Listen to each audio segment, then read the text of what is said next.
akan satukan barisan mereka di barisan para malaikat ma'as safaratil kiramin bararah.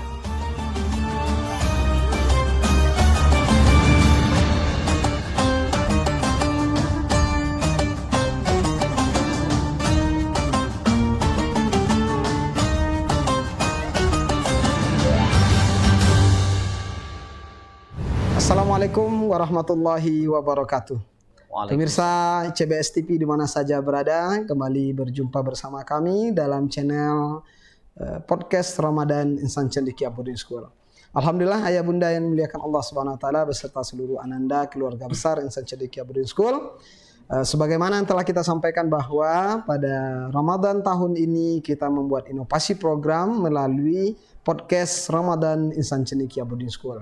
Kita akan mengundang ustadz-ustadz kita yang mumpuni di bidangnya untuk memberikan wawasan-wawasan keislaman serta hasanah keilmuan kepada kita. Alhamdulillah pada sore hari ini kita telah bersama Ustadz Ahmad Khairuddin SIK MA. Assalamualaikum Ustadz. Waalaikumsalam warahmatullahi wabarakatuh. Senang hati kita Ustadz Khair datang ke room podcast kita pada sore hari ini.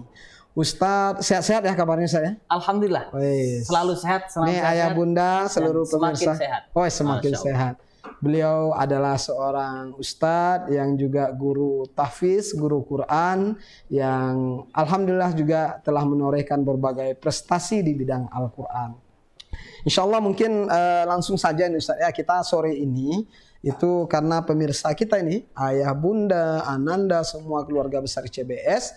Jadi kita akan mengangkat tema mahkota Al-Quran. Siapakah yang layak untuk mendapatkannya? Ini nggak sembarang Ustaz, karena mahkota itu pasti terbatas. Betul. Jadi siapa yang akan mendapatkan? Nah, ini akan kita coba bahas ya. Jadi Ustadz kita ingin mendapatkan penjelasan dari Ustadz nantinya terkait dengan kita selaku orang tua dalam menanamkan jiwa mencintai Al-Quran kepada anak-anak kita.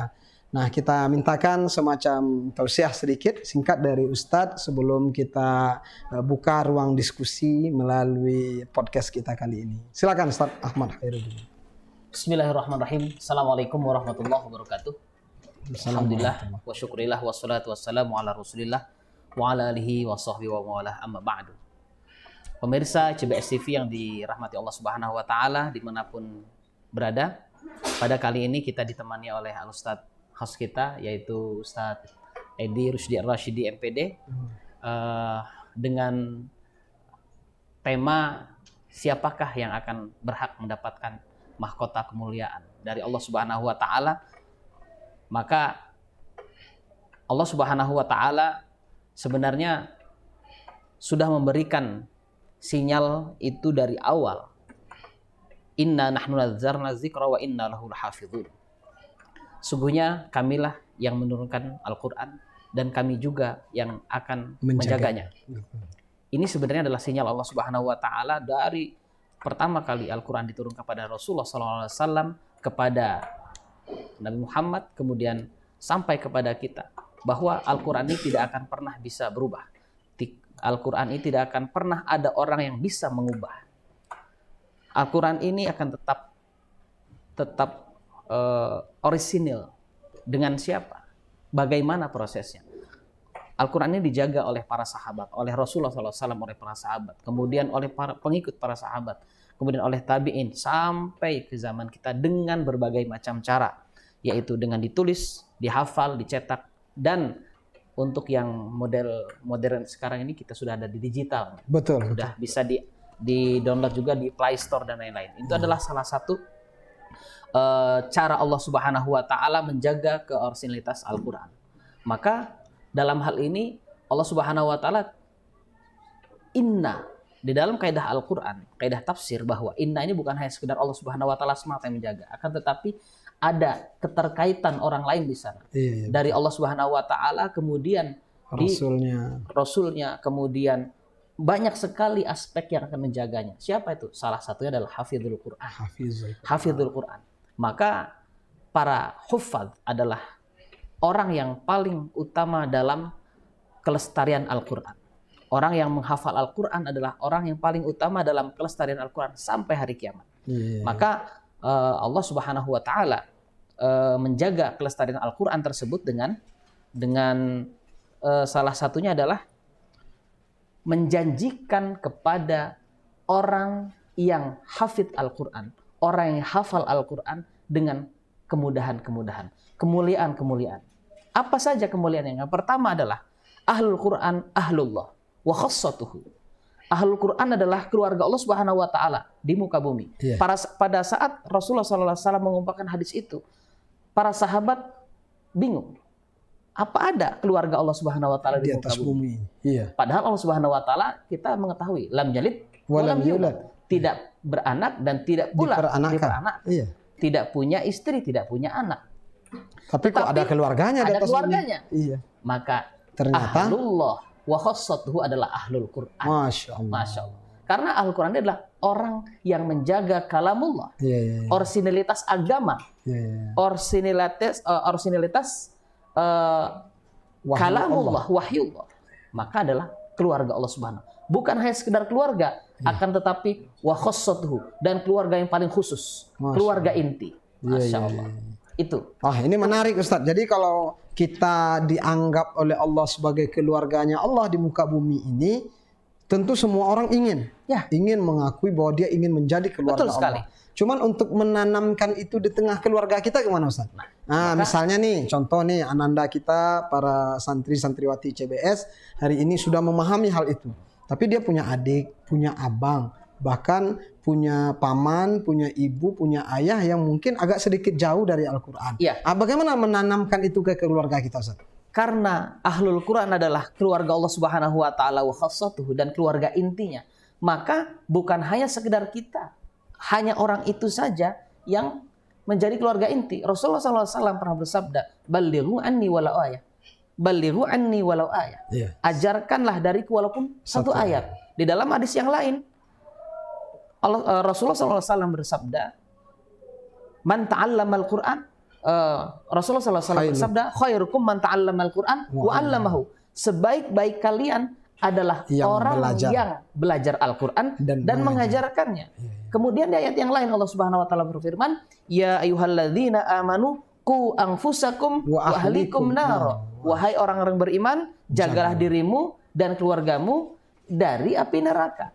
Otomatis orang ahlul Quran tidak akan pernah sendiri dia bisa membaca Al-Quran. Tidak akan pernah bisa sendiri, tidak akan pernah sendiri mampu menguasai Al-Quran. Akan tapi dia wariskan kepada generasi sesudahnya. Wariskan kepada murid-muridnya. Maka kelebihan-kelebihan ini yang dijanjikan oleh Allah Subhanahu wa taala di akhirat nanti dengan apa? Dengan kemuliaan-kemuliaan. Bukan hanya di dunia.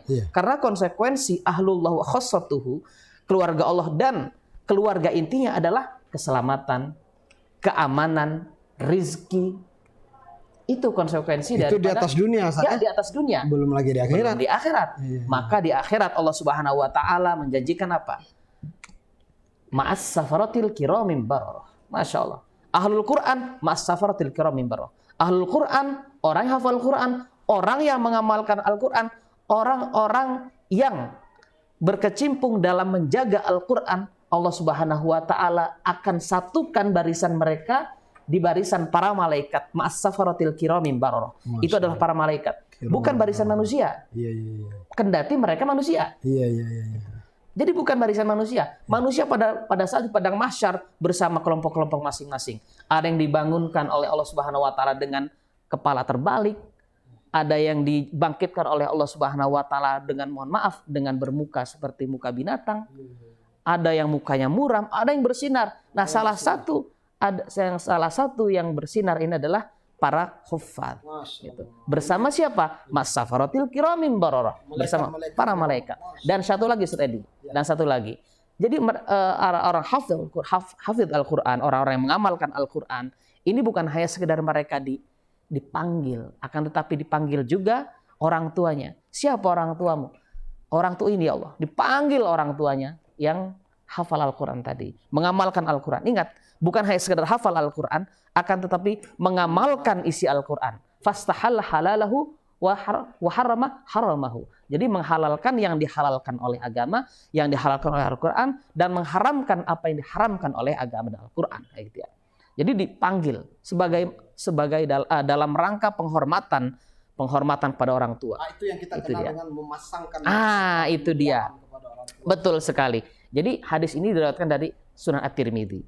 Maka ketika orang yang hafidh Quran, mengamalkan Al-Quran, dipanggil oleh Allah Subhanahu wa taala, bukan saja dia dipanggil dirinya sendiri, akan tapi dipanggil juga kedua orang tuanya, dipakaikan jubah mahkota dari cahaya, jubah kehormatan dari Allah Subhanahu wa taala. Itu dia. Kemudian lagi Ustaz tadi, bukan hanya sekedar dipakaikan mahkota, bukan hanya sekedar dipakaikan jubah kehormatan, kemuliaan, bukan itu saja.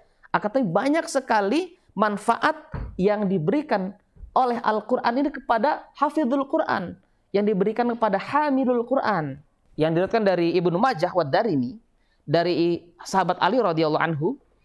Bismillahirrahmanirrahim. An Ali radhiyallahu anhu karamallahu wajhah qala Rasulullah sallallahu alaihi wasallam, man qara'al Quran fastadhhara halalahu fahalla halalahu wa harrama haramahu adkhalahu Allahul jannata wa syafa'ahu fi asyratin min ahlihi kulluhum qad wajabat lahun nar, qad wajabat lahu an-nar. Rahu Ahmad At-Tirmidzi wa qala hadisun hasanun gharib wa hafs Ibnu Sulaim ar-rawi laisa lahu bit taqwa wa yadhafu fi al-hadits wa rahu Ibnu Majah wa Darimi. Jadi barang siapa yang hafal Quran kemudian dia mengamalkan apa yang ada di dalam Al-Quran, menghalalkan apa yang dihalalkan Al-Quran, mengharamkan apa yang diharamkan Al-Quran, Allah Subhanahu wa taala akan memberikan dia rizki, yaitu masuk surga. Rizki masuk surga. Kemudian bukan hanya sekedar itu, Allah Subhanahu wa taala memberikan dia kemampuan untuk memberikan syafaat atau menolong syafaat, menolong keluarganya 10 orang yang telah masuk neraka, yang sudah divonis masuk neraka 10. Kita tahu sendiri bahwa Al-Quran itu adalah pemberi syafaat. Al-Quran akan datang kepada pembacanya sebagai syafaat. Tetapi untuk hafidhul Quran, orang yang mengamal Quran, dia pun bisa memberi syafaat kepada 10 orang keluarganya yang masuk neraka dengan syarat masuk dengan syarat beragama Islam. Sangat-sangat merindukan suasana yang Ustaz gambarkan itu. Allah pasangkan mahkota, Allah pasangkan jubah kemuliaan. Allah berikan kesempatan untuk memberi syafaat kepada keluarga-keluarga kita. Namun kita pengen tahu nih Ustaz, cara gimana nih?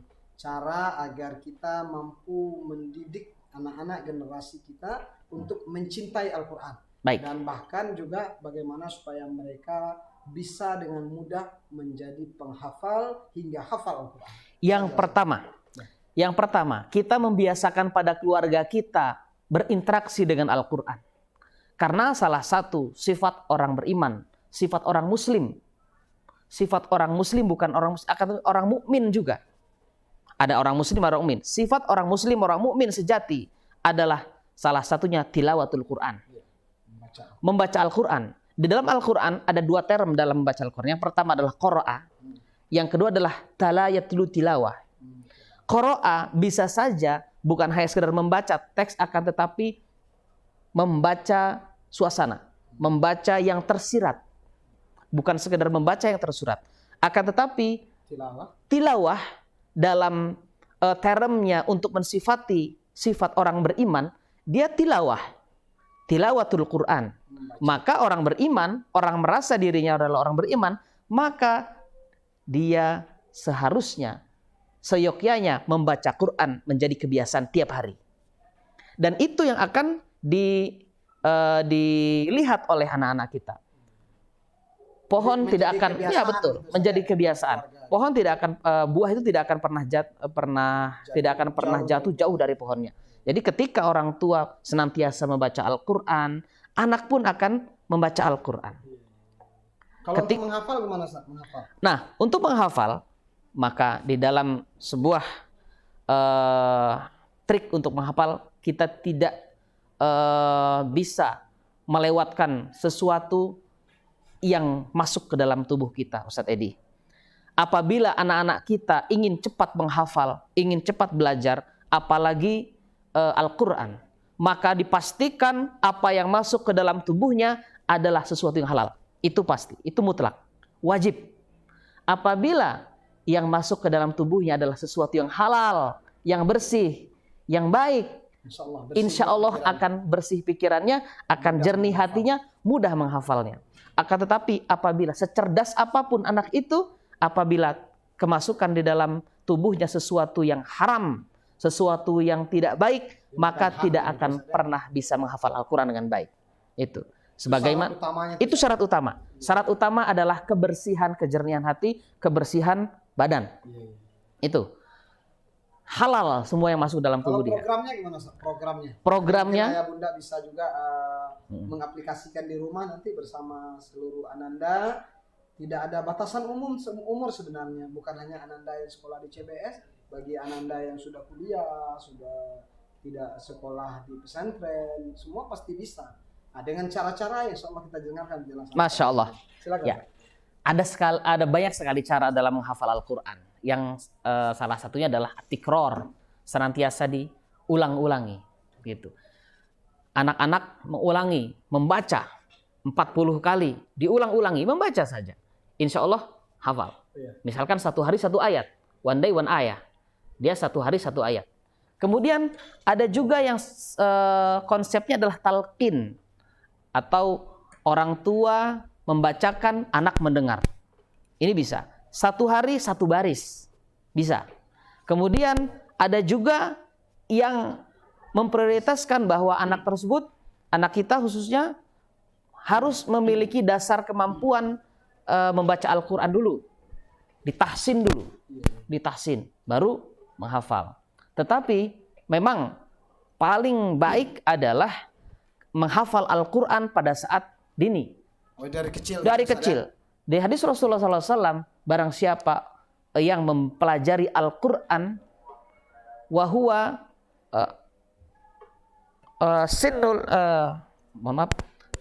ketika dia masih kecil, Allah Subhanahu wa taala khallatal Quran bidamihi walahmihi. Allah Subhanahu wa taala akan mencampurkan Al-Quran tersebut dengan darahnya dan dagingnya. Artinya mendarah daging Al-Quran tersebut apabila diajarkan sejak dini, Ustaz Edi. Gitu. Jadi bukan nanti, tidak. Akan tapi mulai dari sekarang. Mulai dari kecil. Mulai dari kecil, mulai dari sekarang. Mulai dari diri sendiri. Sendiri. Sebelum kepada orang lain, kita mengajarkannya kepada keluarga kita. Itu. Alhamdulillah, luar biasa Ustaz. Jadi kita sudah mendapatkan poin penting bagaimana supaya orang tua layak untuk mendapatkan mahkota kemuliaan di hadapan Allah Subhanahu wa taala melalui anak-anak yang soleha, penghafal Al-Quran yang insya Allah juga akan memberi syafaat bagi keluarga. Amin. Satu lagi. Amin ya rabbal alamin. Satu lagi Ustaz Edi, bahwa menghafal Al-Quran, murojaah ini bukan hanya sekedar lancar di dunia. Murojaahlah walaupun tidak lancar-lancar. Menghafallah walaupun tidak hafal-hafal. Karena inti daripada menghafal dan murojaah itu adalah istiqomah sebenarnya. Hakikat daripada tasmi' atau menyetorkan hafalan itu bukan sekedar di dunia, Ustaz. Kita bisa menyetorkan hafalan kita kepada ustadz, kepada guru kita di kelas, mendapatkan nilai. Akan tetapi hakikat daripada setoran adalah di hadapan Allah Subhanahu wa taala ketika di hari kiamat nanti. Allah Subhanahu wa taala pada saat itu memanggil para hufaz, memanggil para penghafal Al-Qur'an. Mana orang yang hafal Quran? Kesini, kemari. Iqra fa inna manzilataka fi akhir ayatil lati taqra'uha. Mana orang hafal Quran? Bacalah, karena posisi surgamu itu ada pada akhir ayat yang kalian baca. Masya Allah. Bayangkan Ustaz Edi, apabila kita membaca cuma sampai surah Al-Fatihah saja, berarti sampai 7 tingkat kita. Apabila kita membaca Al-Quran full 30 juz bersama Rasulullah SAW, bersama para syuhada, bersama para salihin. Masya Allah. Itulah hakikat kita istiqomah dalam murojaah istiqomah dalam menghafal Al-Quran dan mengamalkan isinya. Baik, alhamdulillah, terima kasih kita ucapkan kepada Ustadz Ahmad Khairuddin yang telah memberikan penjelasan kepada kita melalui podcast Ramadan ICBS TV. Mudah-mudahan bermanfaat, bisa kita amalkan dalam kehidupan kita sehari-hari di tengah keluarga dalam meraih kemuliaan di sisi Allah Subhanahu wa taala. Amin ya rabbal alamin. Cukup sekian dari kami. Terima kasih. Bila taufiq wal hidayah. Assalamualaikum warahmatullahi wabarakatuh. Waalaikumsalam.